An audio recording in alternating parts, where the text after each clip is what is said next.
CineSummit is a huge online event where famous directors and cinematographers do a breakdown of their work. Now, PIERRE GILL is one of them, and he has worked on films like The Upside Down. Now, last year, he gave a 1-hour presentation plus a knockout workshop. In this video, we're sharing 5 tips from that presentation on how to use lenses and your environment to create more depth and dimension in your work.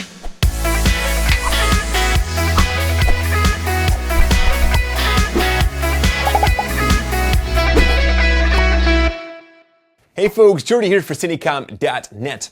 CineSummit is a free online event with a premium option for filmmakers, but you must register to get a spot before it goes live on the 4th of April 2017. If you're watching this video in the future, no worries. You can sign up at their website and get notified when the next CineSummit takes place. There's a link in the description below. Now, before we start, let's first listen to Pierre's introduction. So I'll tell you about me a little bit. I started very young in school with Super 8, not video. Yes, I'm that old. Wow. And so it was quite difficult. And I started when I came out of school at 24. I was not able to find any job. So I decided to start my own production company, which I did with a friend of mine. And we produced music videos to start with very, very, very low budget. This is where I learned every trick. And then I started doing commercials. And this is where I learned to use big tools. And all these tools and all these tricks, they brought me into feature films where I was able to use everything I learned on my own. No matter which lenses you use, from anamorphic to spherical or wide to long, the most important way to create depth is by framing and using everything to your advantage. Your mission is to guide the eyes of the viewer to where you want them to look. You are the maestro and the audience will listen, like Pierre said in the beginning of his presentation. Bringing the audience to look where they have to look. And this is very important because when you're going to start doing features, or if you're doing features and you're shooting with 2:35 ratio, it's a very wide screen and it's very fun to work with because you have to think that you're sitting in a theater, and always think about the theater. Don't think about television and Netflix and DVD and blah blah. Think about the big picture. Sit down and imagine if you sit down, how do you want the spectator to look and react, and you don't want them to go up and down and like this unless you have a reason for it. For the first tip, we'll take a look at wide lenses. Generally speaking, wide lenses will create depth based on the environment, like landscape or architecture. Look for lines in your environment and use them as guidelines to your subject. These lines can be road markings, lights in the ceiling, a wall, the horizon, etc. It's very important to find, on a wide lens, to find the right height. The height will change a lot. Yes. It will change on any lens, of course, but I mean on a wider lens, it's going to change a lot more because the lines will go like more curved or less. So it's very important to really go to the left, go to the right, go up, go down, find the right lines, look at the diagonals. It's always a path, you know, trying to find your way. So it makes the image more dynamic. I love that tip. The height is very important on a wide lens. Great. Very important. In the second tip from Pierre, we'll have a look at the use of normal lenses, which are considered to be harder in use because it doesn't create any distortions like the wide or the long lens. But you can create depth by placing objects or people in different areas of the frame. For example, a crowd of people standing random in a frame, or a line of people waiting for the bus.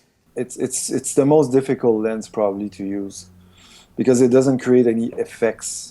A wide lens is cool. Oh wow, it's wide, and a long lens, it's like very compressed. So a normal lens is pretty hard to use, I think, and this is where the great masters they are good with normal lenses. Yeah, they can make them very good. The next tip covers long lenses, which compresses the frame.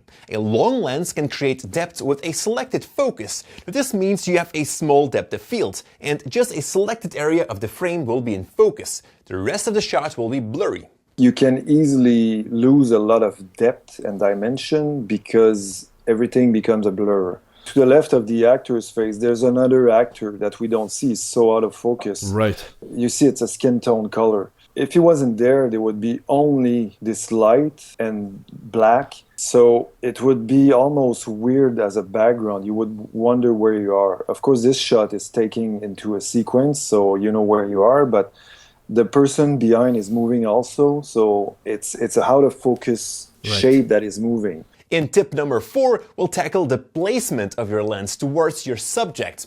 This is very important. It all depends on the shape of your subject. Take your time to pick the right lens with the best focal length and search for that sweet spot where your lens is the perfect distance from the subject. I scan the actors when they come with my eyes, and I look at them, their features, and I know that some lens won't work with them.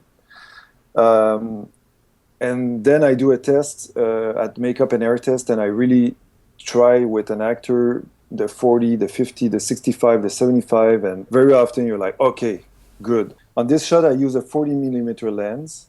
It was the best lens to use for the shape of this actress' face. A 32mm was too round, and the 50 was too square. The distance with the 40mm was perfect. A little closer, she looked deformed. A little wider, she did not fill the frame.